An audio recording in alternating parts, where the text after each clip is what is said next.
Tech companies have been building data centers around the country, closest to wherever they can find power. The data centers that power AI and that power regular computer systems use about the same amount of power. But that's about to change. The government estimates that because of the growth of AI, the amount of power data centers use in America could triple by 2028. Data centers are these huge warehouse-sized buildings, multiple football fields large. The foundation of a data center is what's called a GPU, a graphics processing unit.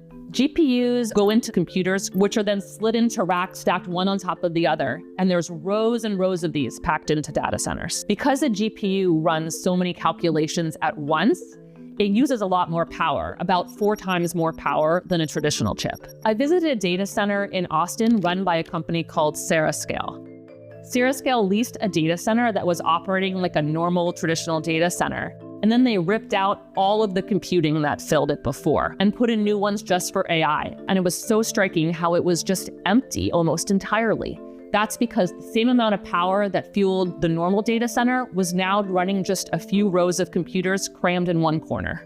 If they were to fill the data center with AI chips, that amount of power isn't even available.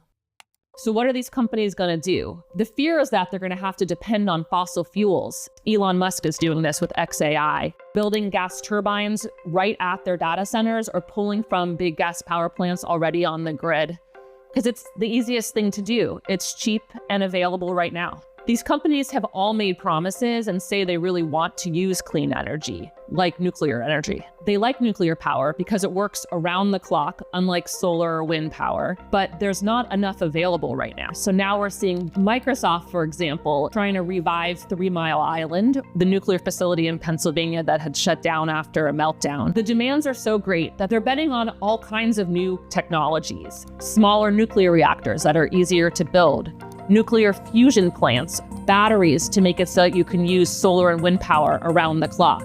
But the thing is, they need the power now. And so there's a big question of how we're going to get it. So these AI companies, out of sheer necessity, are essentially transforming into energy companies.